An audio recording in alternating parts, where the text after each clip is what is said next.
Okay.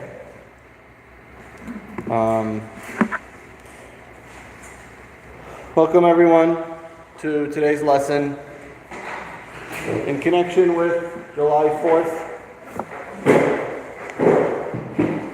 I hope this computer works. This is an old one, so I hope we're not going to have computer bust on us. And Jewish life in America, the history of Jewish life in America. Now, of course, there's so much to talk about. To tell a story, there's an older man in New York, and he's on his deathbed. He turns to his family, and he says to them, "Jacob, I'm giving you all my homes, all my buildings on the Lower East Side. Sarah, you're going to have all my buildings in Midtown. Josh, you're going to have all my buildings on the West Side. And Rebecca, you're going to have all my buildings in the Bronx." So the aide is there and says, "Wow, I didn't realize that your husband is such a wealthy man, such a prominent man. He has so much property." So the wife says back, "What are you talking about?" He's talking about his seltzer route.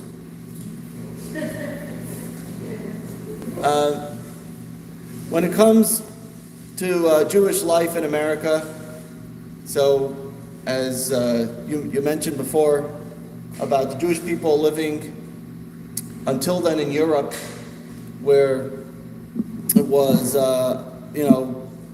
until you had the emancipation, which happened with Napoleon, which is its own discussion, which we're not going to get into today. But the whole ideas in the 1700s of Jewish people being free was something that really didn't exist for hundreds of years. And then they come to America. And Jewish people come to America. In the beginning, it was very few Jews, of course, who came to America. But this idea of being free and being a Jew now took on a different meaning. And this is really the topic today, is what it means to be a Jew and to be in a free world. Now, I know that, there's a lot of talk today about where America is headed and all that. Regardless of how anybody feels of the direction of where we're at right now today, one thing is for sure. Aside for Israel, America is still the best and safest place for a Jewish person to live today. I recently, about a month or so ago, I visited my brother in Puerto Vallarta, Mexico. And it's a beautiful place to visit, but it's Mexico. Okay, when you come back and you step foot onto the soil of this country, you feel a different feeling. You feel a feeling of freedom. But this is, you guys lived in Mexico, but this is But this is really where it becomes a bit of a challenge as a Jew. And that is, sometimes it's easy to be a Jew when you're being forced to be a Jew. But what about when it's the opposite? When you have an open door that says, do whatever you want, be whoever you want. And this really became a question a number of times, and we're going to focus primarily on two specific times in American history where this was brought up. The first one was right after the American Revolution, and you had President George Washington, who then became president, and it became a question, the conflict between Western freedom and Jewish life. And the question was, does freedom have an objective definition, or is freedom inherently subjective? And the reason why this is such an important question is the idea of freedom for a Jew was always something that was subjective. We're only free based on whatever that particular government is giving us. Is liberty merely the absence of a coercion, or is liberty the freedom to take charge and shape life as we see fit? And finally, is Judaism and freedom compatible? I'm going to show a video. We're going to have a few videos today. This is from a great Jewish historian named Jonathan Sarna, and he has some very, very, very interesting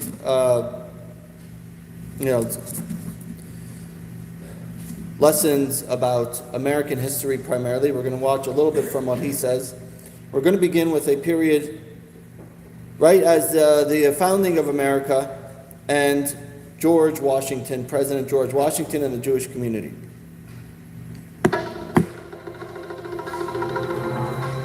During the political upheaval of the American Revolution, 13 American colonies that were already effectively at war with Great Britain declared themselves independent and no longer a part of the British Empire. The Declaration of Independence on July 4th, 1776, marked the beginning of a process that would give birth to a new nation. The American Constitution, which set out the fundamental principles and laws of the new nation, was drafted 11 years later at a convention presided over by George Washington. Although the Constitution could become effective upon being ratified by 9 of the 13 colonies, George Washington wanted it to be approved unanimously. The last holdout was Rhode Island. As an incentive, Washington promised a presidential visit if they signed on. It's 1790. Rhode Island finally votes to approve the Constitution, and George Washington has to fulfill his promise. He comes and makes a state visit to Rhode Island, and he comes to Newport. Newport had a significant Jewish community. It had a beautiful synagogue, what we know as the Touro Synagogue. So when George Washington arrives, there are letters read out to him by different communities, and the Jewish community reads a letter, an address as they call it, to George Washington. At that time, Jews around the world had limited civic rights, which could be taken away from them on a whim by those in power. The Jews of Rhode Island wanted to be reassured that now this would not be the case. The most important question that the Jewish community wanted to know was, will all of these guarantees of citizenship and liberty of conscience and so on, will they really apply to Jews? Jews knew that there were many documents written by governments that turned out not really to be worth the paper they were written on. They wanted to hear it right from the mouth of the president. George Washington's written response to the Jews of Rhode Island offered much more than they had requested. His letter remains significant not only for Jews, but for all Americans, because the promise of religious freedom he set forth defines that which makes America distinctive for all minorities.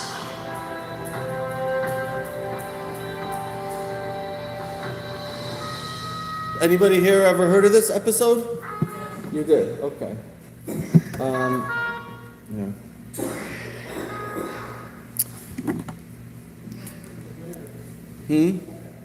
You've heard of this? Okay. So this was the Hebrew congregation in Newport, and the letter that was given. I have an interesting story with Rhode Island. When I was younger, we took a trip. We took a road trip. I grew up in Chicago. We took a road trip from Chicago to California. And, of course, back then you didn't have, your phones to watch a whole way there. So what did we do? So we played a game. The game was the license plate came. You have to try and see all the 50 states and the license plate. So we're going and traveling. We had the whole it was 3 days there, 3 days back, a long road trip. We found every state but Rhode Island. And so we said, okay, we got 49 out of 50, that's pretty good. As we're pulling up to our house, 3 houses before, few cars, right before we got home, there was a car parked there with a Rhode Island license plate. So we finally got it. So if you take a look on the page, it says Freedom the American Way. So let's first look at the letter that the Jewish community wrote to President George Washington. Then we're going to read what was George Washington's response. So to the President of the United States of America, Sir, okay, this is Moses Seixas, who was he was a prominent member of the Jewish community. He was a founder of the Newport Bank of Rhode Island or whatever. So he wrote as follows: Permit the children of the stock of Abraham to approach you with the most cordial affection and esteem for your person and merits, and to join with our fellow citizens in welcoming you to Newport. Of course, they had a different way of writing back then. With pleasure, we reflect on those days of difficulty and danger when God of Israel, who delivered David from the peril of the sword, shielded your head in the day of battle. And we rejoice to think that the same Spirit who rested in the bosom of the greatly beloved Daniel, enabling him to preside over the provinces of Babylonian Empire, rests and ever will rest upon you, enabling you to discharge the artist's duties of chief magistrate in these states. Deprived as we therefore have been the invaluable rights of the free citizens, we now, with deep sense of gratitude to the Almighty, disposer of all events, behold a government erected by the majesty of the people, a government which to bigotry gives no sanction, to persecution no assistance, but generously affording to all liberty of conscience and immunities of citizenship, deeming everyone of whatever nation, tongue, or language equal parts of the great governmental machine. This so ample and extensive federal union, whose basis is philanthropy, mutual confidence, and public virtue, we cannot but acknowledge to be the work of the great God, who ruleth of the armies of heaven and among the inhabitants of the earth, doing whatever seemeth him good. For all these blessings of civil and religious liberty, which we enjoy under an equal and benign administration, we deserve to send up our thanks to the Ancient of Days, the great preserver of man, beseeching him, the angel who conducted our forefathers through the wilderness into the promised land, may graciously conduct you through all the difficulties and dangers of this mortal life. And when, like Joshua, full days, full of honor, you are gathered to your fathers, may you be admitted into the heavenly paradise to partake in the water of life and tree of immortality. So this is the letter that they're writing. So basically, what is he saying? He's saying, if you notice, what is a lot of references that he's looking at? A lot of biblical references, right? He's talking about David. He's talking about Daniel. He's talking about Babylonia. And they are, in their mind, they are seeing America as a part of our history, as being able to win over these other nations, these other countries that in the past had been a difficult place for Jewish people to live. And now he's saying, we're finally coming to our place that we could thrive and survive in this place. Not only survive, but to thrive. Probably mostly, yeah. I think Moses Seixas, he was from Portugal originally. A lot of the Jews came through the south, meaning from South America or from Central America. There's a lot of history here in Florida. I'm going to touch upon that later. Now let's take a look at what the response of George Washington was. Text 1b, the other side. To the congregation of Newport, Rhode Island. Gentlemen, the citizens of the United States of America have the right to applaud themselves for having given to mankind examples of an enlarged and liberal policy, a policy worthy of imitation. All possess alike liberty of conscience and immunity of citizenship. It is now no more than toleration is spoken of. I'm sorry. It is no more that toleration is spoken of as if it was the indulgence of one class of people that another enjoyed the exercise of their inherent natural rights. For happily the government of the United States, which gives bigotry no sanction, to persecution no assistance, requires only that they who live under its protection should demean themselves as good citizens and giving it on all occasions their effectual support. It would be inconsistent with the frankness of my character not to avow that I am pleased with your favorable opinion of my administration and fervent wishes for my felicity. May the children of the stock of Abraham dwell in the land, continue to merit and enjoy the goodwill of their inhabitants, while everyone shall sit in safety under his own vine and fig tree, and there shall be none to make him afraid. May the Father of all mercy scatter light and not darkness in our paths. May all of us in several vocations useful here in his own due time and way everlastingly happy. That's old English to read, but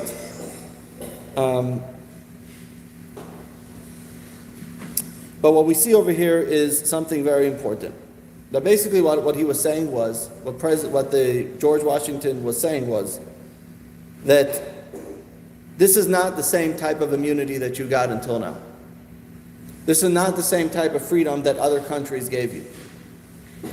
Other countries were giving you a freedom based on what they felt as if the higher class was allowing the lower class to have their freedom. You're saying, in this country, you are given it because it is your right. Because it is your God-given right to have the freedom that you have. Now,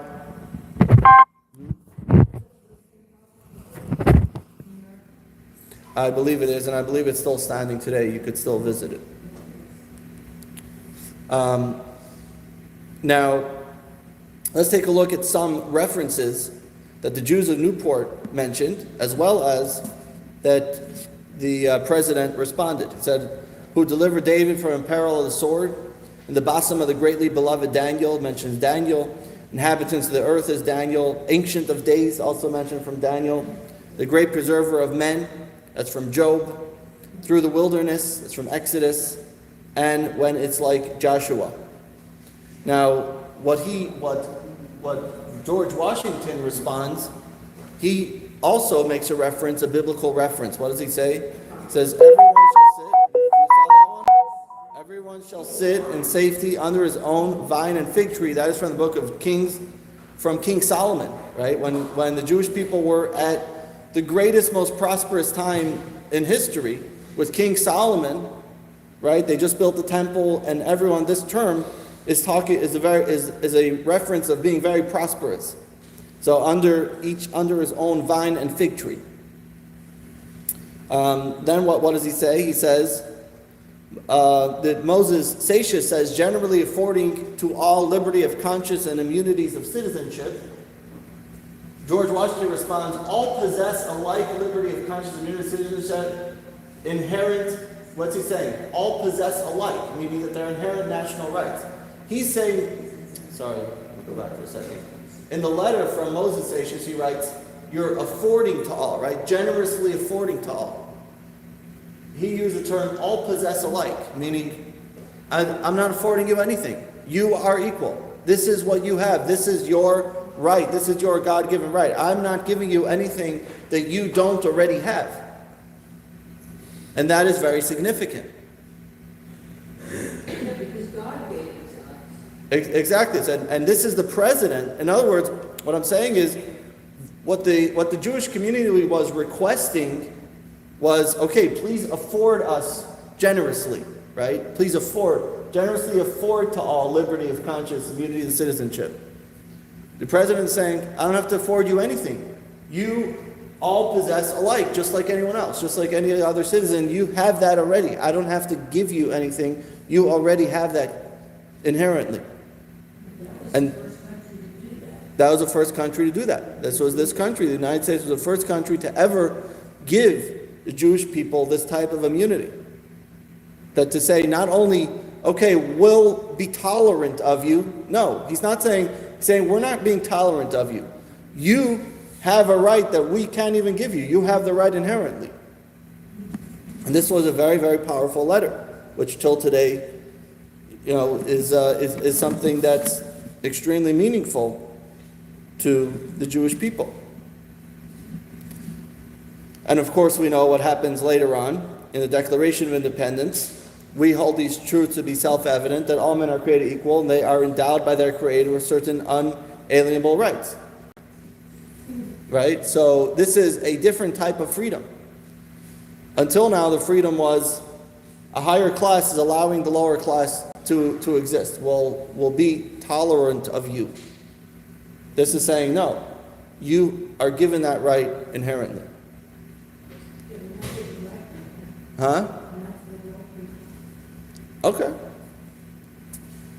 That was, it was a process that was worked on over the years, and they eventually got there.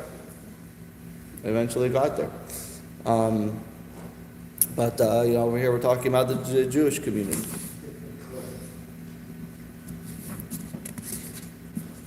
Okay, so this is where the question comes, which are freedom and religion compatible? Because really, if you're saying that you have freedom, but isn't the idea of religion, isn't that, George Washington says, and it is a duty of all nations to acknowledge and the providence of the Almighty God, to obey His will, to be grateful for His mercy, and to implore His protection and favor. So there were a lot of biblical references. They were very religious men. They were very religious people. You could take a look at some universities today. Yale University having the Ten Commandments, but all that, a lot of that is changing. But that's not my point of today's discussion. But to recognize that what he's saying is that freedom is also about living our Jewish life. So you say, how could that be? Is that really freedom? So you remember, we had the Jewish people complaining we read in the Torah last week. Jewish people were complaining, 2 weeks ago. And they said, we want to go back to Egypt. Remember that? We want to go back to Egypt.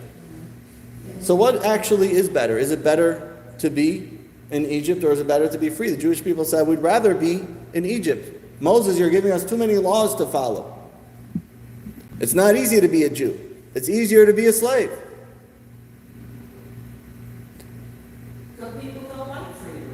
Some people don't like freedom. When I visited Russia back in the early 2000s, and these people, they don't know how to live a free world. You put it in front of them, they don't know what to do. They lived under communism for so long.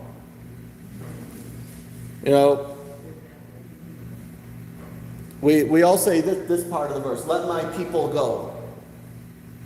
Let my people go. But we forget that there's a second half of the verse that Moshe Rabbeinu says to Pharaoh. He says, so they may serve me. God says, tell him, let my people go so they may serve me. Well, are you a servant? So God gives us a certain spiritual, emotional, and mental freedom in return for following His will. Right. Well, some people will say that there's too many laws in Judaism. It's too binding. So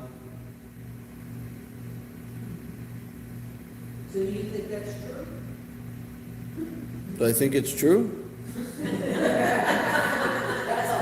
Would I be teaching this class if I didn't think it was? Freedom and slavery, Rabbi Dean Steindal says, freedom and slavery appear to be simple opposites, each defined as the absence of the other. Slavery, the absence of freedom, freedom, the absence of slavery. But each of these terms must be understood without reference to each other, meaning that there is the idea of slavery, the idea of freedom. Slavery is subjugation to the will of another. Freedom is the ability to carry out one's independent will. Freedom from serving Pharaoh, freedom to serving God. So which is better? Not which is better. So which is actually freedom? I'm going to fast forward a little bit. Being free when you take a look at Shabbos, for example, right? What's the mitzvah of Shabbos? Shabbos is a time of freedom. Freedom from the constant demands of a 24/7 world, and rest time, and it's a time to rest with family. Some people may see it this way: freedom from the laws of Shabbat, and freedom to do anything I want, to relax, to fix my car, to have family time. So which is more free? When you don't follow what God shows us as truth and the way to live, we end up being in slavery because things become too chaotic and out of control, and that's not freedom either. Exactly. Very good. So. Yeah, but I don't think that God, that there was lights. Okay, listen, these are examples that are given, but the point is still the same. And then are we sinners that we lie to Shul and Shabbos to be with you? Okay, listen, these are technical questions that you're asking, but we're talking more about the idea. So God tells to Abraham, Vayomer Hashem al Avram, God says to the Lord, go for yourself from your land. Lech lecha me'artzecha. Go to you. Lech lecha. What does go to you mean? Go to you means go to your essence. In other words, when we talk about freedom is not just about that there's not someone on top of me with a whip. That's not what freedom means. Freedom means to really go to who I am. To really be able to explore, to experience my very identity, my very being, as a person, as an individual, in our case, as a Jew. What is my very being? That's what God tells Abraham, Lech lecha, go for you. So when we talk about inner freedom,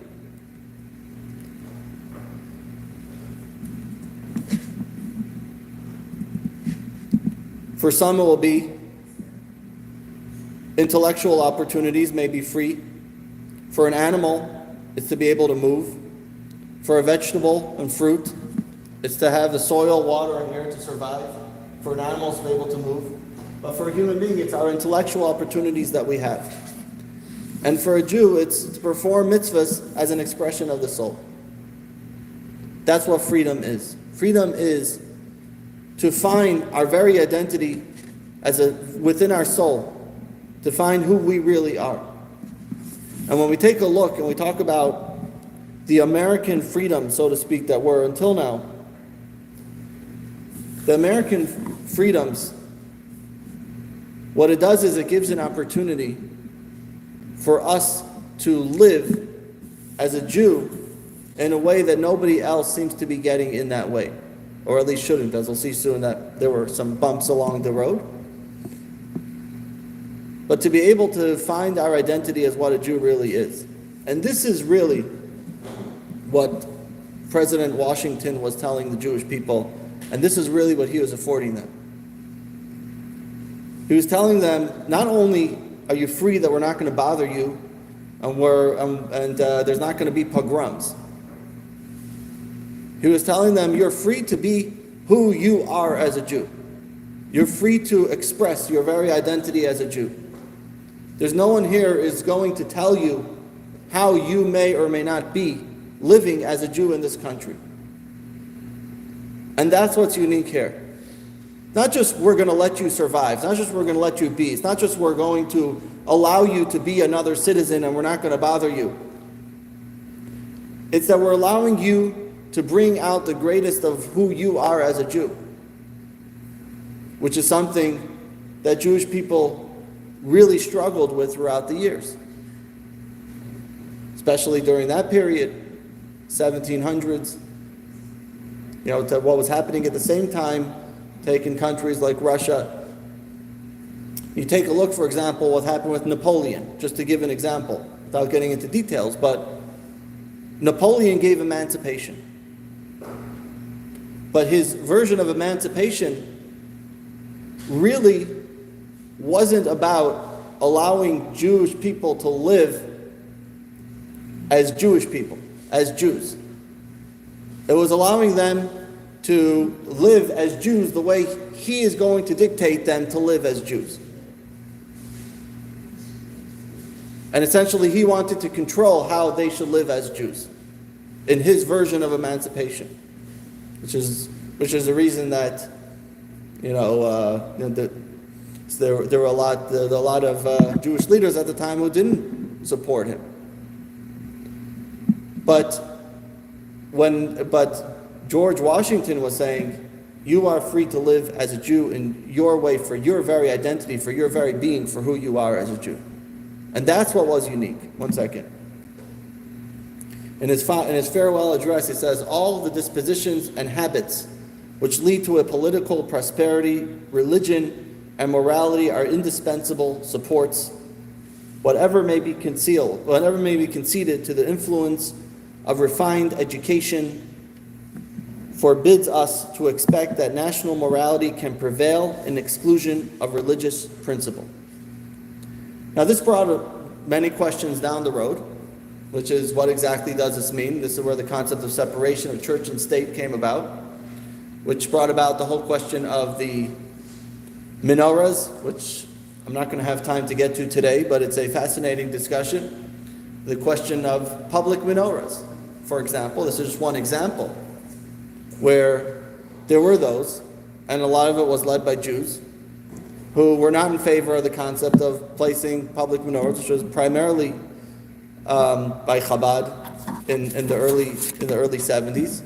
It's wonderful to see that here in the villages, the Reform Temple is the one that does the public menorah lightings. So they adapted this idea, that Chabad taught to always to not be afraid of our Jewish identity and not be afraid to publicly display that. But it was a fight. It actually went to the Supreme Court whether or not a menorah could be publicly displayed, and it was won in the Supreme Court. Again, I know we said we're going to talk about all Jewish history. Yes.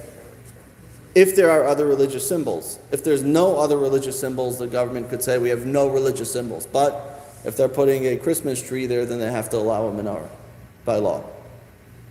So this is what he was saying, was that that wherever may be conceded to the influence of refined education forbids us to expect that national morality can prevail in exclusion of religious principle.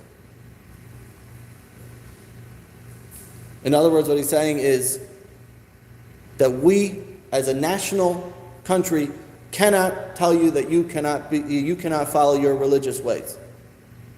We do not have the right to do that. I just wanted to say, as a Jew, you have the freedom to choose whether or not you want to be Reformed, whether or not you want to be conservative, or whether or not you want to be Orthodox, and you follow the tenets according to what you choose. In the Jewish religion, you do have that freedom to do that. This is very true, but which is why we're going to touch upon this. Hopefully, if we have time, I have a lot to talk about today. But which is why we find that, as we'll soon see, there is a very different sort of approach to Jewish community from the way it was in Europe to the way it came in the United States. Whereas the Jewish community in Europe were very centralized, in the United States they were very decentralized. And we're going to touch upon that soon. And that's exactly what you're saying. Which is part of that is the idea not only to live free as a Jew, but also within the Jewish community to live according to the way you wish.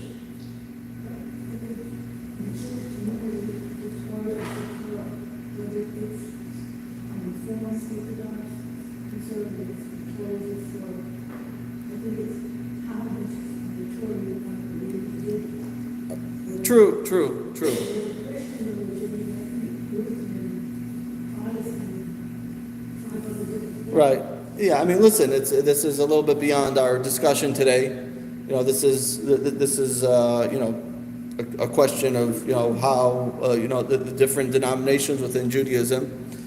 That's not really what we're getting to today, but I was just simply pointing out that you know, what Cherry was saying is that this is something that's unique to American. You don't find it so much in other communities. I mean, obviously, over the last 100 years or so, it's changed a little bit, but still, a lot of the communities throughout the world are very defined by the structure within the Jewish community, where the American Jewish community is very unstructured. And that's why you can have a bunch of different synagogues within a community, each one following different ways. You know, in England till today, there's still a chief rabbi. In Russia, there's a chief rabbi. There's no chief rabbi in the United States. I'm getting a little bit ahead of myself, but this is part of what we want to talk about the structure of the Jewish community. Now, just some interesting notes here. Some biblical places named in the United States. There is a place called Erin, Minnesota. There's a place called Canaan in Florida, in Indiana, in Missouri, New Hampshire, New York, right? Canaan, land of Canaan. All these have a Canaan.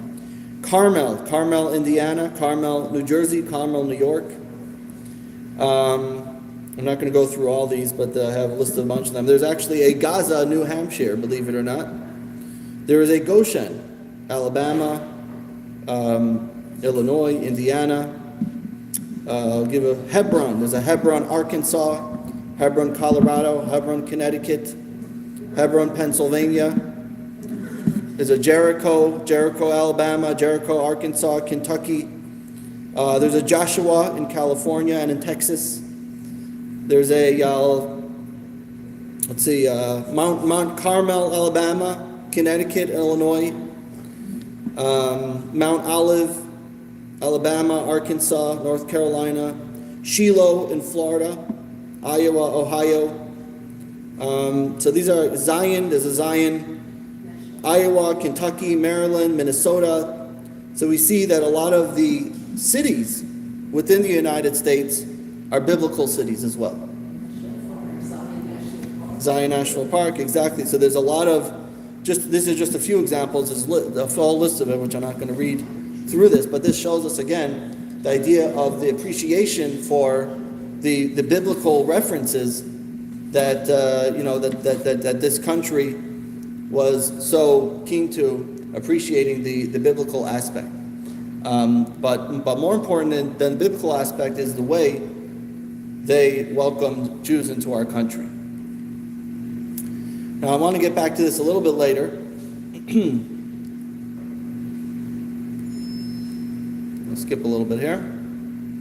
And now, what happens if this presents a problem?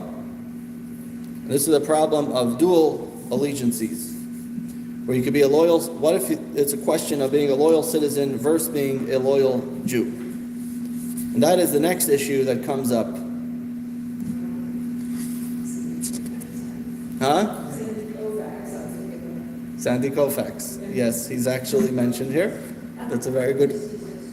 We're going to get to it. You see who this is? Who is Ulysses S. Grant? Who is Ulysses S. Grant? Anybody ever heard of him? He was a president. Very good. He's one of the presidents. Gosh, I mean, as a rabbi, maybe I wouldn't have expected to know that, but we should at least know our presidents, right?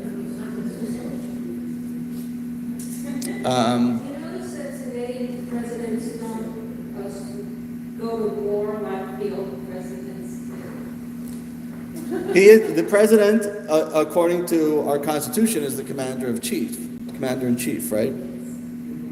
So what happened with Ulysses S. Grant? So we're going to watch a little video about this story. This is a very, very interesting story. Some of you may know it, some of you may not. But this brings up these questions, which is how do we balance allegiance to our country and allegiance to the Jewish people when they may not coincide? How should a Jew vote? And I know this is very relevant today, and I'm not going to tell you what to do. It's just a question that comes up. How should a Jew vote if the candidate is good for the country as a whole, but not good for Jewish people? And how can Jews living as a minority within majority culture as Jewish wisdom and Jewish values in their decision-making process? So this is a story that happened. I'm only going to talk about history because if I talk about modern politics, I'll get in trouble. But this is a story that happened in the past with, at the time, he was not President Grant, he was General Grant. Yes, you know the story? Okay. All right, let's watch the story.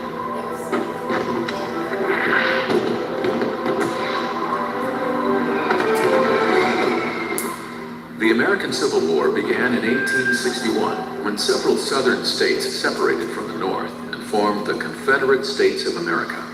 The remaining states were known as the Union, or the North.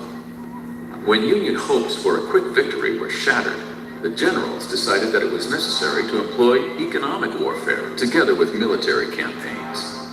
Part of this strategy involved keeping the South in an economic stranglehold. But there was one problem. The South had a monopoly on cotton, which was a vital commodity for both Europe and the northern states. The blockade on the South created high demand and short supply, which paved the way for traders and smugglers to profiteer. Smugglers were making a great deal of money, bringing cotton from the South to the North and bringing finished goods, clothing, medicine, and so on from the North to the South. At the time, General Ulysses S. Grant was the commander of the Union force in the states of Kentucky, Tennessee, and Mississippi, where cotton was grown. In 1862, General Grant's father, Jesse, devised a scheme to make fast money in the cotton trade. He approached his son to issue trade permits to his Jewish business partners, members of the Mack family, who were clothing manufacturers from Cincinnati. The Macks were in the clothing business and needed the cotton, but of course, you could buy the cotton very cheaply in the South, make a huge fortune selling it in the North. And suddenly, Grant realizes his own father is engaged in smuggling and with a Jewish firm, and Grant sends the Macks away, and according to an eyewitness, he then and there sits down and writes an order barring Jews as a class, that's the term he uses, Jews as a class from his war zone. He feels these Jews are smugglers, and if he bars them from his war zone, then there won't be any smuggling. When news of the order reached President Abraham Lincoln, he immediately overturned it. However, the entire episode was a severe shock to the Jews, who thought that such an incident could never happen in America. So, let's take a look and read what he actually wrote, the order. Take a look at text number 2. Anybody ever heard of this story? You have on your page, on the last page there, it says text 2 optional, that one. So this is the general order that Ulysses S. Grant gave. The Jews as a class, violating every regulation of trade established by the Treasury Department, and also department orders, are hereby expelled from the department within 24 hours from the receipt of this order. Post commanders will see it that all of this class of people be furnished passes and required to leave, and anyone returning after such notification will be arrested and held in confinement until an opportunity occurs of sending them out as prisoners unless furnished with permit from headquarters. No passes will be given these people to visit headquarters for the purpose of making personal application of trade permits. By order, Major General U.S. Grant. Ulysses S. Grant. Well, That was the whole issue. That's what was explained. Yeah. So the Jews were. So what he instead of blaming his father, he blamed the Jews. But now comes a much bigger question. That now Grant becomes the candidate for the Republican Party for President of the United States. And now you have an unprecedented question. You never had someone that's running as president who very, very clearly singled out the Jewish people as a class. He violated the Constitution. As we saw, it was overturned by the president. President Lincoln said, this is ridiculous. But this was a big question. The And Jews were smuggling or they weren't? they were part of it, but they definitely weren't the issue. But he pinned it on the Jews, right? As a people, not as a. As a class and also not as individuals. So if he would say, all those that are smuggling will be arrested, okay. He said the Jewish people as a class are the ones that are being blamed for this whole story.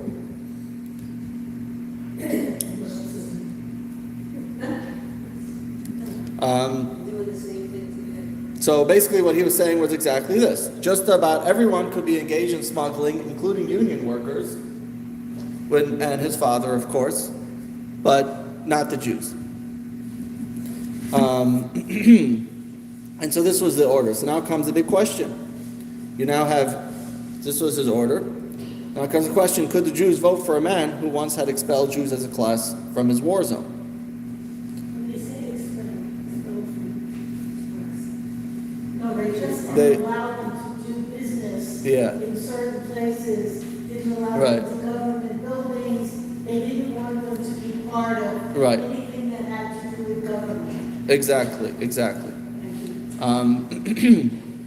From whatever meant being involved at that time. This was the two candidates. You generally this is as Grant and John Schuyler Colfax for vice president. This was the National Union of Republican Candidates. And so now comes the big question: how do we look at our identity as a Jew when it comes to question our identity as a citizen? Should we say, look, he's maybe better for the country, even though he may not be the best for the Jewish people? And this became the question. Is it a display of poor citizenship for Jews to band together as a group and vote as a bloc to defeat Grant? Or a vote against Grant is a vote in favor of a party that has openly racist platform. So now, where do you go? Do you say what I feel is right for my consciousness, for my values, or do I say what's right for the country, but is not going to be good for us as a people? So that's a conundrum, and many people may say that that's what we're dealing with today. But as a Jew, Hello. isn't it better to vote for somebody like Grant as opposed to voting for someone who supports the racist platform of slavery and whatever? I mean, racist platform goes against our values. Right. If they vote negative, but which negative is worse? That's the thing. A vote against Grant is a vote in favor of a party that has an openly racist platform. Yeah, I mean, there may have been other parties, but it's still basically You're saying Republican, you're voting Democrat. against Grant, that means you're voting for the other. For racism, exactly. Yes. Which is not a Jewish value. But if you're voting for Grant, then you're voting against your people. So that became a major question, huh? What did they end up doing? What they end up doing? Maybe I'll tell you.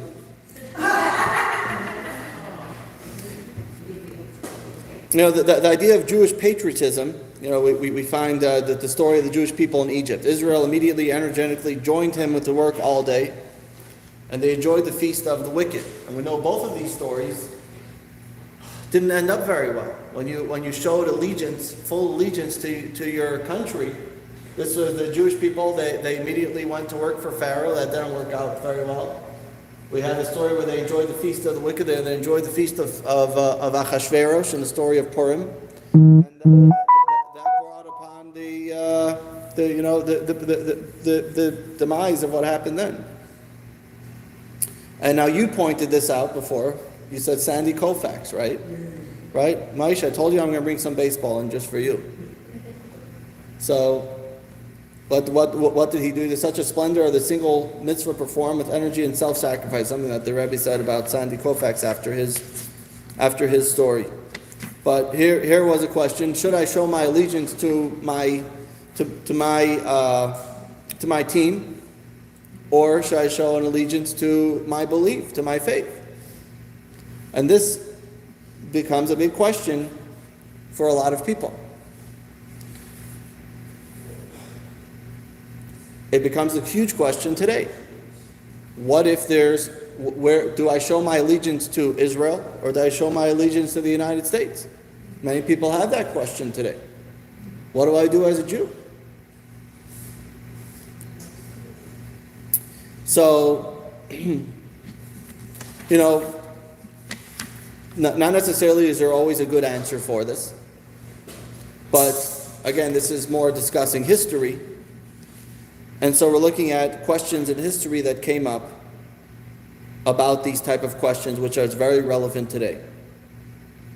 And so we have a question: are there areas in your life or a singular event and you have chosen a Jewish value over a societal value? Now, what happened in the end? In the end, he apologized for the order publicly and repented for it privately. During his administration, Jews moved from outsider to insider status in the United States, and from weakness to strength. So, was it something that... So, in the end, I guess most Jewish people did end up voting for him. And it was a way, perhaps, of... Jonathan Sarna writes, the memory of what his wife Julia called that obnoxious order continued to haunt Grant up to his death in 1885, especially when he was in the company of Jews. The sense that in expelling them he had failed to live up to his own standards of behavior and to the Constitution that he had sworn to uphold gnawed him. He apologized for the order publicly and repented of it privately.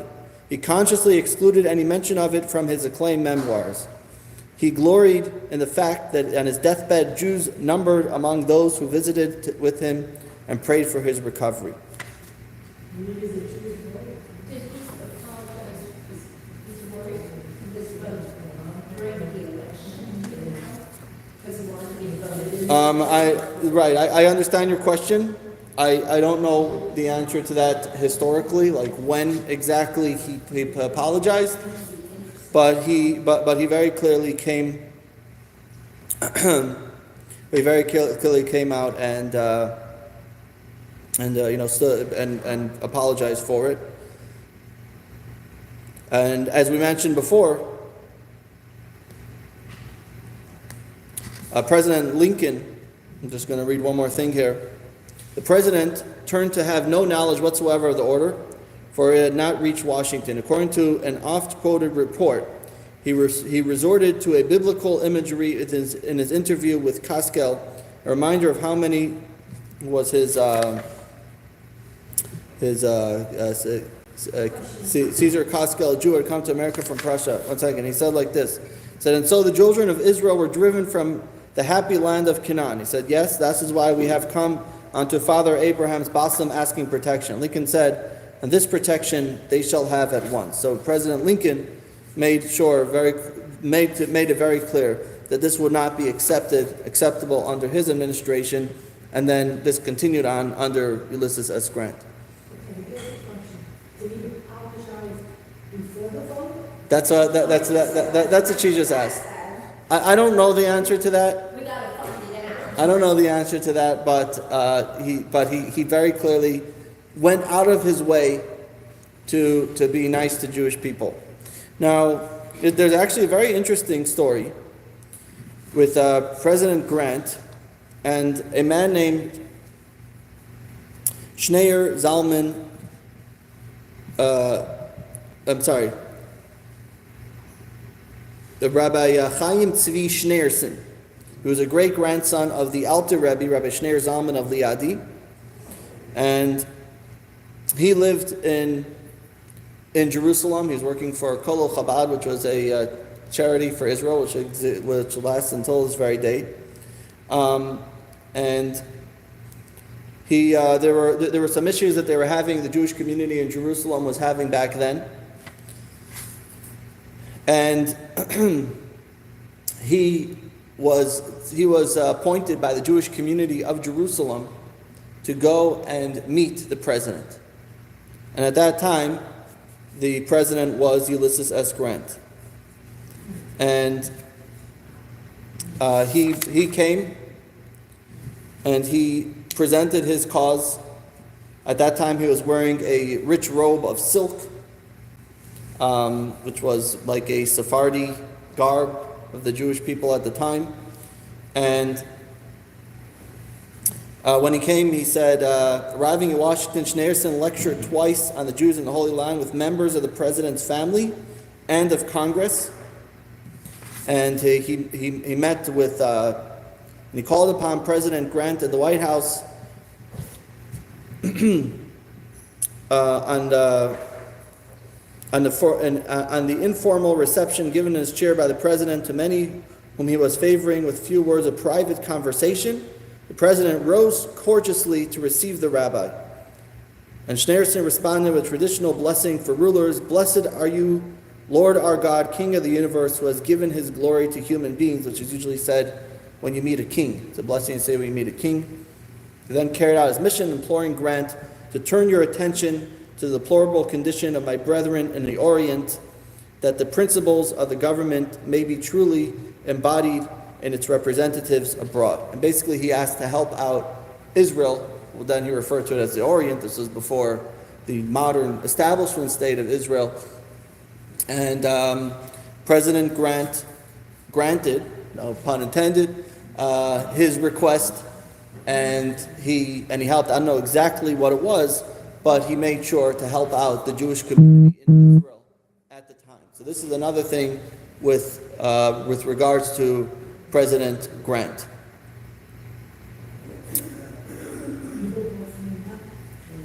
Now comes moving a little bit forward, and you say, well, it's great that we always have, Jewish people being welcomed by President Washington, President Lincoln, Grant, and I'm sure there's many others in between, but these are some of the more famous stories. Many of them had Jews in their cabinets. Many of them had Jews. Actually, the first Jewish senator was from Florida, which is a whole another talk that I discussed about Jewish people in Florida specifically, which is a very fascinating history of Jewish life in Florida. I'm going to touch upon just a little bit at the end. But this is something that was pretty common, seeing signs like this. Jews not allowed. So there was discrimination against Jewish people. Where was that? Here in Miami, right, in Florida. Now what they would say is, Boca Raton said no Jews allowed, so Jews said, okay, we'll just buy it and then Jews will be allowed. So that was always the easy way. Jews just buy themselves in. No dogs, no Jews, exactly. A Jew bought it, exactly. But these were things that said no Jews allowed. So as much as maybe as a country, we had these rights, but maybe it wasn't always trickled all the way down. So what happens then? Okay, it's a good question. I'm not going to go there just because it's a question. It's a course for itself on anti-Semitism. This is more a course on history. You mentioned this one: no Jews, no dogs, right? And that's something that was obviously, and today we're seeing it with Israel. But this is more about American life And a little bit going back in history, obviously today we're seeing anti-Semitism more, but this is, going back a few generations, see what happened then.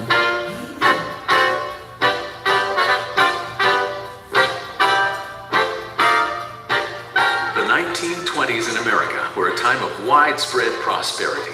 Everything seemed possible with the proliferation of new technologies, such as the telephone, the automobile, moving pictures, and radio.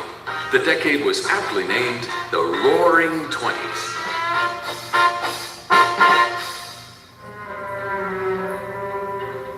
But there was a darker side to the decade, and one of its primary perpetrators was Henry Ford, the inventor of the Model T, which was the first automobile that middle-class Americans could afford. At the height of his success, Henry Ford purchased a weekly newspaper, the Dearborn Independent, and used it to publish anti-Semitic diatribes in which he blamed the Jews for all the problems of the world. At the time, discrimination against Jews in America was widely practiced. There was a fear that Jews were promoting communism and revolutionary ideologies, but most of all, I think there was a sense that America as a whole was changing because of the many immigrants who had come in the preceding 50 years, and there was great fear of these changes. Anti-Semitism reached its peak in the 1920s and 30s, and it was not uncommon for hotels, clubs, and beaches to display signs that read, "No Jews or dogs admitted." There were quotas to keep Jews out of schools. Jews were restricted in terms of where they could live, and they were excluded from certain professions. Young Jews knew that they couldn't be bankers, or they couldn't work for certain kinds of companies because those companies would not hire a Jew, or as they said it, a Jew would not be comfortable here. And in many cases, Jews had to create a kind of parallel universe. Jewish law firms, Jewish country clubs, Jewish vacation hotels, simply because they were not admitted to the general country clubs and hotels, and certainly were not admitted into the white gumshoe law firms in that period. For Jews living in America from the 1920s until after World War II, this kind of discrimination served as a constant reminder of their Jewish origins. No matter their qualifications, certain doors were closed to them, and it was clear that the surrounding culture would not allow them to assimilate. Although Jews had believed that America would be different, during the period between the world wars, this would largely not be the case. Okay. Here's one famous story. You had, you know who this is? Anyone know who that is? On the right. You may not know who's the one on the left. Babe Ruth. No? Come on, Mike, you're a baseball guy. Tell me who that is. Hank Greenberg. Detroit Tigers. Huh? Right. Right, it was said then that whether he liked it or not, Greenberg was not going to be just a baseball player. So at first he had to fight. He wasn't allowed to be in. And the catcher was a spy. Yeah, that's a different story. But yeah, that's an interesting story too. There's a movie made about that. Catcher was a spy. But I don't. That wasn't Hank Greenberg. I don't think. It was a baseball player. That was a catcher. So was there ever a time that anti-Semitism didn't exist? Well, there was always anti-Semitism. There's always anti-Semitism. The question is, how much did it affect the countries that we were living in? So this was something, and this is, we're fast forwarding a little bit to the time of Henry Ford, and who obviously did become a president as well, and probably didn't give the apologies that Ulysses S. Grant did. So, here's again where it comes, and a lot of these questions are being raised today. So, we just want to read this about Hank Greenberg. Hank Greenberg never wanted to be known as a Jewish baseball player. All he wanted to do was play baseball. But it was his lot to play baseball in the most anti-Semitic period in American history, and in times of anti-Semitism, Jews and anti-Semites alike garner attention. Whether he liked it or not, Greenberg was never going to be just a baseball player. Detroit was home to two most notorious anti-Semites in America, Henry Ford and Charles Cullen. In 1919, Ford bought a small weekly newspaper, as we said over there, the story. And then in May 1920, the Independent ran an article based on the Protocols of the Elders of Zion, a 19th century European hoax that purported to describe the international plot by Jews to take over the world. The Ford version was called The International Jew, the World's Problem. And so here he was playing in Detroit, Hank Greenberg. And so this is what he was. He became the Jew. So by 1938, the 27-year-old Greenberg had measured into deeper understanding of world events and his place among them. He had begun to read more of the newspapers and the sports pages. He understood the significance of what he was doing. Being Jewish did not carry with it special responsibility. Being Jewish did carry with it a special responsibility, Hank wrote. After all, I was representing a couple of million Jews among 100 million Gentiles, and I was always in the spotlight. I was there every day, as if I had a bad day. Everyone was calling me names, so that I had to make good. I just had to show them that a Jew could play ball. I could feel that if I, as a Jew, hit a home run, I was hitting one against Hitler. So that's what he said. So here, I came to feel that if I, as a Jew, was hitting one against Hitler. And this is our story. And again, this is the story of anti-Semitism, which is just to show how this affected the Jewish people as well, and in the more modern times.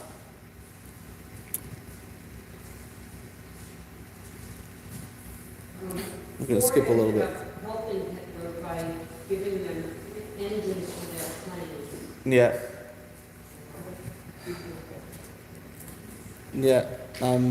Like you said, it wasn't only Ford. I'm going to skip a little bit here. Okay. So that was as far as that goes. Now, at that same time was the growing Jewish community. And a lot of these Jews were coming from Europe. And this, we all know, tradition. He just passed away recently. And what happens with the Jewish community? With the Jewish community, so we started touching upon this before. But America was very different. America wasn't a centralized Jewish community. This was part of where we were talking about Hank Greenberg before, that he was himself, he had to stand on behalf of the Jewish community in his place. In Europe, one belonged to a community by birth. But in America, every Jew selected a community by themselves. And this is, as I started talking about before, in Europe, they tried in the beginning to establish one synagogue within each city, and they tried to establish a centralized Jewish authority. And with it, they also they tried to establish a chief rabbi, and in the early years there was a chief rabbi. But eventually that changed, as we'll see. In the free world, if you didn't like the synagogue that existed, you just started a new one. So here you have two synagogues in Philadelphia, Congregation Mikveh Israel, which was the original one that started, and then Congregation Rodef Shalom immediately opened up. You have here in Ocala, it's such a small community, there were two temples for going back to the 70s. Which also meant that in America, there was no power that could mandate religious observance. And so they tried to make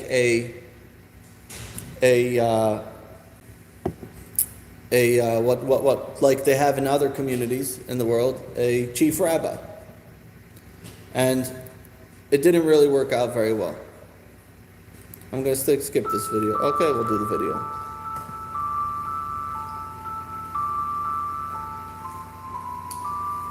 Life for the Jews of New York began to change in the late 1800s with an influx of immigrants from Russia in numbers that dwarfed those of the existing community. In the 1880s, the American Jewish population is growing rapidly. Tens of thousands of East European Jews have begun emigrating to the United States following the assassination of Alexander II in Russia and the ensuing pogroms and May laws which so restricted Jews. The Jewish community is growing quickly, and there's great communal disorder in the field of kosher food, for example. There is enormous amount of out-and-out fraud, and all sorts of people are selling food that they claim to be kosher, but that in fact was not kosher. Similarly, there are all sorts of difficulties connected with Jewish marriages, with Jewish divorces, and with issues of Jewish law. And there were those who said what America needs is a chief rabbi, a rabbi who everyone will jointly look up to, a rabbi who will be able to sort out what needs to be done and to impose a series of standards for kosher food and for all matters of Jewish law. A number of congregations formed the Association of American Orthodox Hebrew Congregations, and each participating synagogue pledged funds to help support the chief rabbi for a period of 5 years. The man that was chosen to be New York's chief rabbi was a respected Torah scholar from Lithuania, Rabbi Yaakov Yosef. He was an authority in rabbinic law and a dynamic and popular preacher who lived up to the name he was given, Karif, meaning sharp or keen-minded. So Rabbi Yaakov Yosef comes to America, and he is given a warm welcome, and he makes various pronouncements which initially are well received. All seemed propitious for the chief rabbi when he assumed his office in 1888, but unfortunately the feelings of goodwill would not last long.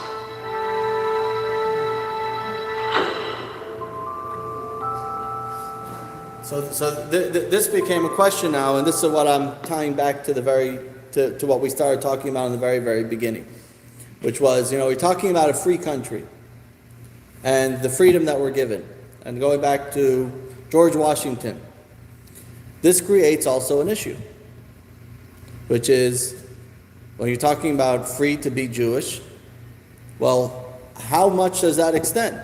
What's the extent of being free to be Jewish? And so he tried, his major mandate was to bring a order to this system of kashrut, to bring kosher. To many housewives, there was a tax, and this tax, equilibrated process came from the ranks of the butchers and slaughterers. So which would you consider better? Would you consider better if you have a centralized Jewish community the way it was back in Europe, or what we'll call a free community, what we have here in the United States? I don't think God wanted a centralized system, because when the people came into the promised land, he gave them each their own areas to rule independently. So that makes me think that. He also gave us Okay. free will. He gave us free will. You mean this? What is Torah's attitude of free will choice? So, obviously he gave us free will, and to allow us to do, what we choose. But should there be a centralized, a centralized community in a way that at least there could be some sort of structure. The other side of the coin is if someone's gonna say it's kosher and it's not, you have no control over who's making that decision. And the chief rabbi would be his job to assure that we're adhering to kashrut. Exactly. And that's obviously where it became a question, and where it became this whole situation. So, we talk about the freedoms, but the freedoms also mean freedoms within the Jewish community. And that everyone within the Jewish community, we talked about before the menorahs. So you had those Jews that were very against it, and you had those Jews that were very in favor of it. So how far does that go? And obviously this is where we are today. So this idea of free choice is to the true service of God is achieved only when we motivate ourselves. And so the Talmud says a person would rather have one measure of his own and 9 measures of someone else's. But this is the idea of the free choice that we have within our country, which is that it comes with, perhaps you could say, a downside, which is also an upside, which is that no one is telling us how we have to live as a Jew, but that also gives us the choice. Some people come here and say, I've gone to other places and I want to be by Chabad. And there's a choice that you make. And one thing, that I'm going to end off with is, some of the Chabad coming here, which is relatively recent, but this was part of the idea that the Rebbe once told someone about American Jews. He said, American Jews cannot be told that they have to do anything, but that they could be educated to do anything. So if you tell them to do something, they're not going to want to do it. If you educate them, you can educate them anyway, and they'll accept that. So this is the power of free choice. Power of free choice is to, there's something about being taken and led by the hand, but more precious is using our own strength. And this is what we have to understand and appreciate of what we have within this country, which is that we're put in a country where we are given our opportunities, and the door is open, and we are given our choice to make the decisions as we feel fit. But that comes with a downside, that is, that we have to make those choices on our own. Going back to the idea of freedom, we have the freedoms that's being afforded to us by this country, living in the land of the free, but we also got to be the brave. We got to be the brave. We have to be the Hank Greenbergs, the Sandy Koufaxes, to stand up and to use those opportunities that we have to say that I am not going to be afraid to live up to my Jewish life that I have, to keep those Jewish traditions. If you know an Aleph, teach an Aleph. Are you mentoring? Who's your Jewish mentor? Are you mentoring Jewishly? And so this is what we should come out with from all these things, which is that no matter what, we have bumps along the road, as you see, going back to the first president, George Washington. You had some bumps in the road with some others, and some people may say we're at a bump in the road today. But what we do have as a Jewish community is we have a choice as a community, and we also have a choice as an individual. Because we don't have a centralized community. So you could go and look and say, well, let the rabbis make it. There's a lot of rabbis and leaders, but at the end of the day, in this country, the rabbis don't control what happens to the individuals. And so in this country, it's up to each and every individual to take those freedoms that are granted to each and every person and to live up to that in the way that they are meant to. When we talk about Jewish history, so it's also important to note that there's many local Jewish histories. And Jewish people lived not only in the big cities, we talked about big cities, New York, Newport, Rhode Island, I don't know if you consider that a big city, but also the small towns. This is a synagogue in Cape Girardeau, Missouri. This is where my father grew up going to, B'nai Israel, Cape Girardeau, Missouri. Today there's no more Jews there, so it's no more synagogue, but this was the synagogue. But actually, believe it or not, the city of Ocala has quite a Jewish history. The city right here, you have here on the left, you have one of the oldest still standing synagogues. It's no more a synagogue, but it's an original synagogue building that is in downtown Ocala, and you can see that till today. And this is a picture, it's a pretty bad picture, but it's a cemetery in Ocala where they have from the 1800s, tombstones from the 1800s. So if you want to find some Jewish history and you're thinking of, where do I have to go? I have to go to New York City, I have to go to Miami, I have to go to Newport, Rhode Island. There's actually quite some Jewish history here, which you could go visit. It's open. I don't know if the cemetery is open, but it's there. You could see it. It's in Ocala. This is a sugar mill from David Yulee Levy in Homosassa, Florida, which is not far from here. He was the very first Jewish senator in the United States. And the very first Jewish senator in the United States was from Florida. And there's a county named after him, Levy County. And like I said, I have a whole lesson just on Florida's history. But just so you know, when we talk about Jewish history, there's a lot of local Jewish history as well. So, you could go visit this. It's only about a half hour away or so, not far from where Wendy lives, right? And I did want to conclude with a little bit of Chabad history in the United States.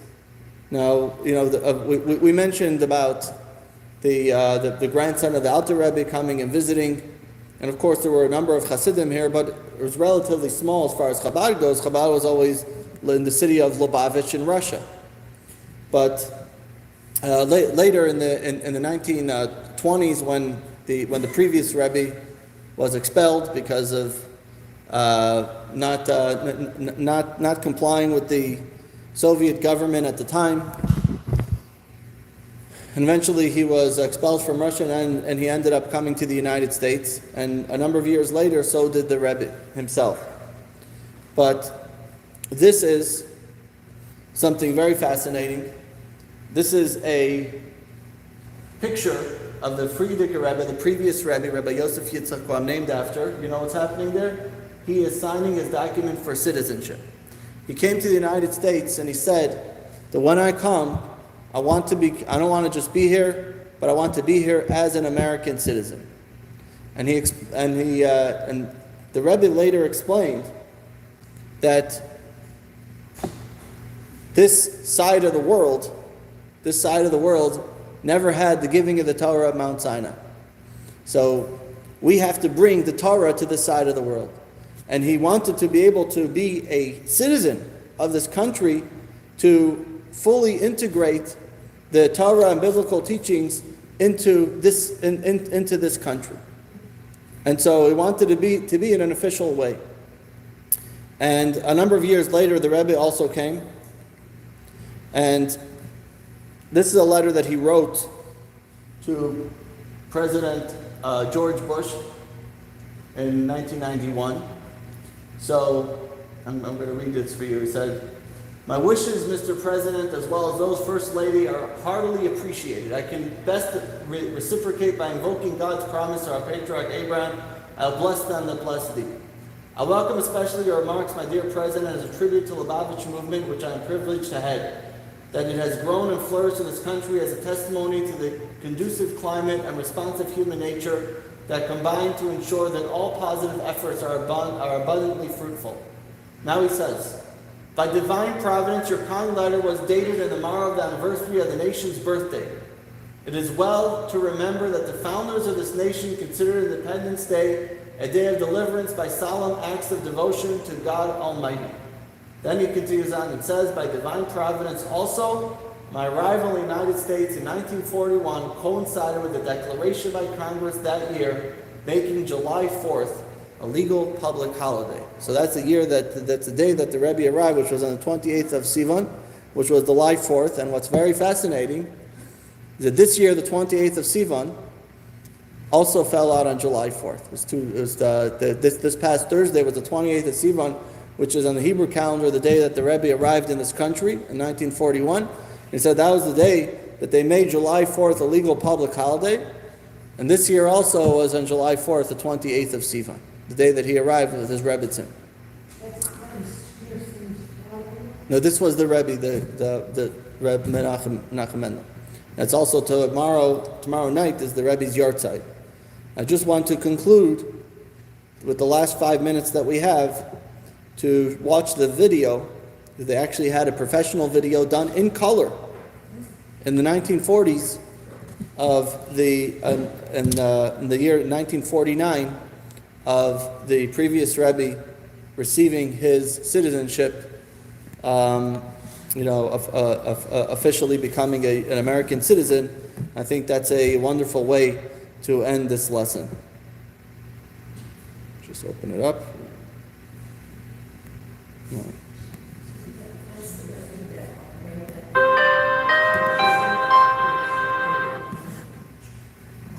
Second. You won't believe how old this couple is. Excuse me? I ask people who are in really good shape what kind of diets they're on. Sorry about that. Oh, it's not showing. Sorry. We're outside sunset. Let me try that again. I think I have to first. Okay, let's do this again.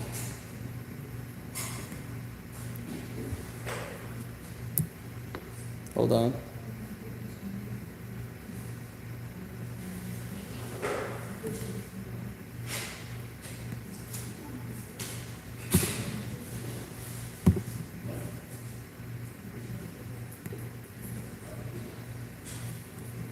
One second.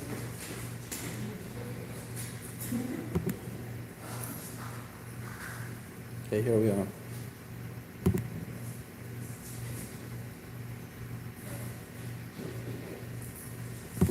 Try this again.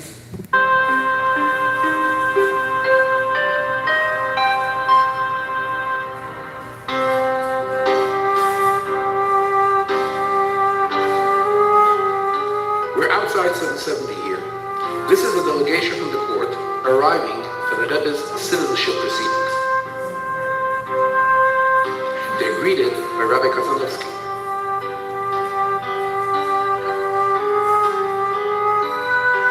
The Friedrich Rebbe's Rebbetzin is serving refreshments.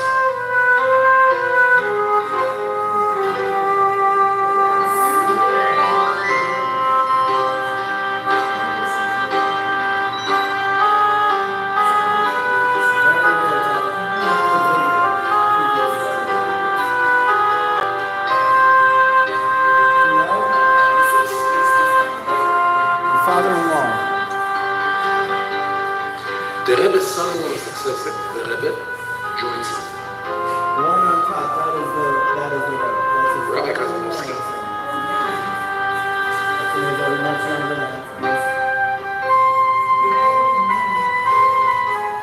Sam Kramer.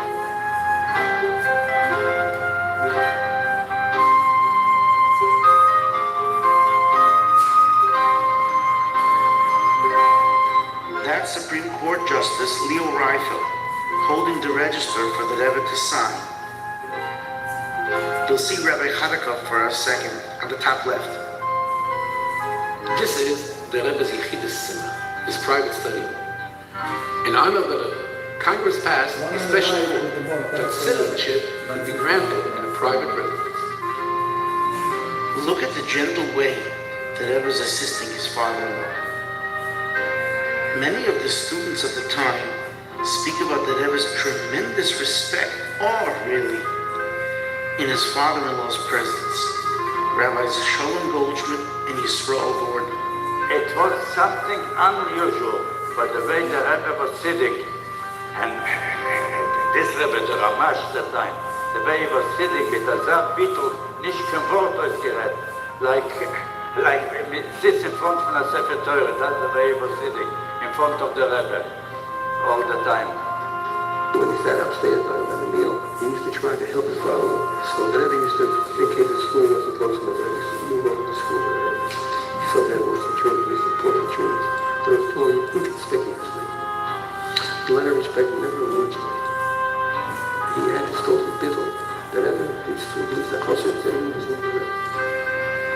respect, courtesy, subordination.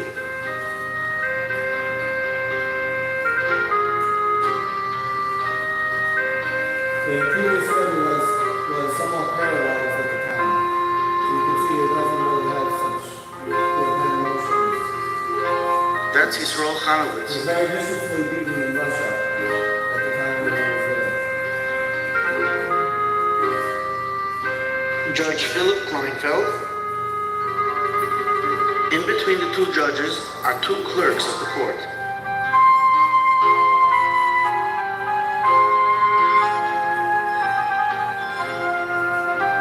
Dr. Nissim Mendel of Merkez Linyonei Chinuch in the back there.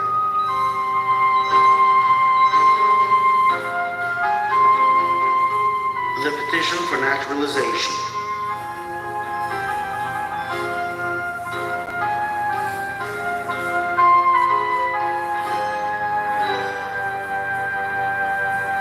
Notice the fur hat that he's wearing, donned special Shabbos clothing, considered a very special hat.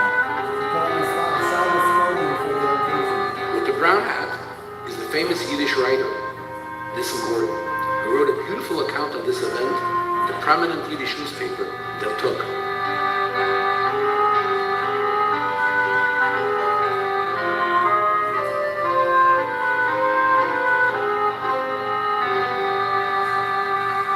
The Rebbe treated this as a very special event. He's wearing his shtreimel, which is reserved only for special occasions.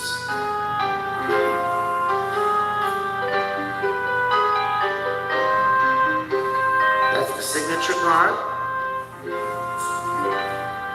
Those of you who came to New York to visit the The library. Rebbe is getting ready to take the oath of citizenship. The Rebbe explains it to his father-in-law. He's raising his hand to make his oath.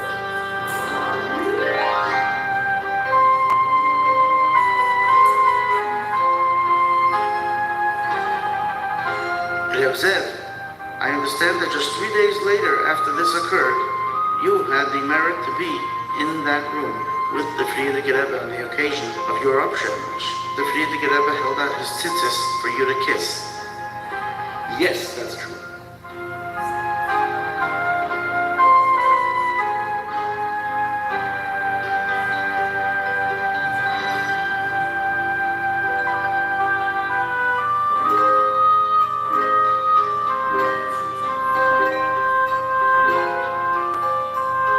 The clerk, Mr. Antonelli, signs and hands the Rebbe the certificate, and the Rebbe thanks the contingent.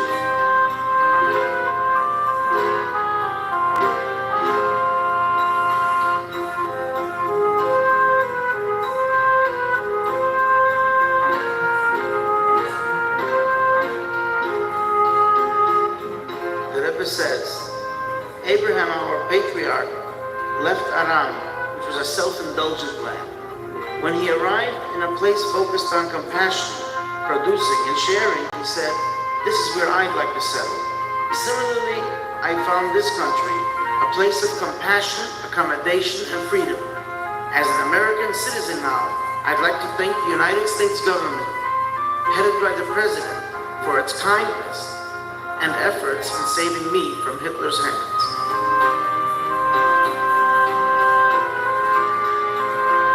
I give my blessing that the United States may have peace and success.